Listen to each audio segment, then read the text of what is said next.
চেষ্টা করছে। আরে পরের দিন নেবো, গাছে উঠে পেরো। চলো দেখো ডাল আছে একটাও, গাছে উঠে পেরো। মাম্মা ওই যে খাচ্ছে দেখো, বসে বসে খেয়েই যাচ্ছে। হ্যাঁ আছে একটাও।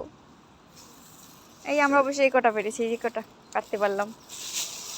গাছে উঠে পেরো চলো। ভর্তি এখানে গাছ, মানে এখানে না পার্কে নানান রকম ফলের গাছ, চেরি, আলু বোকরা, আপেল। ওই দেখো এটা জায়গা দিলে ভুড় করে পড়বে। এই অনেক, কিন্তু মোবাইলে বোঝা যাচ্ছে না, মানে সেম কালার, পাতার কালার।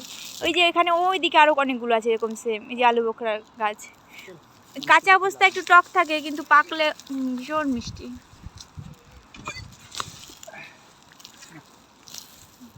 না রেখে দাও, দাম হাতে দাও চলো। হ্যাঁ মাম্মা, হ্যাঁ বাবা ডাকে দেখো। উনি কয়েকটা নিয়ে একা একা খাচ্ছে। হ্যাঁ মিষ্টি ওই জন্য খাচ্ছে, টকও খায় সে। মাম্মা দেখি খেয়ে কি করেছে দেখি, মুখ দেখি দেখি দেখি দেখি, দেখো দেখো দেখো দেখো, এই বীজটাই খেয়ে নিয়েছে মনে হচ্ছে। দেখো বীজ কোথায়? ছোট্ট বীজ। না বীজটা বড় আছে, বীজটা ফেলে দাও। তুমি তো বীজ ফেলে দিয়ে খাও, ফেলো। হায় রে, বীজটা কোথায় বাবা? বীজটা বীজটা খেয়ে নিয়েছো? হুম তুমি একটু খাও, মিষ্টি করে। মিষ্টি না? হুম খাওয়া যায়, এগুলো খাওয়া যায়।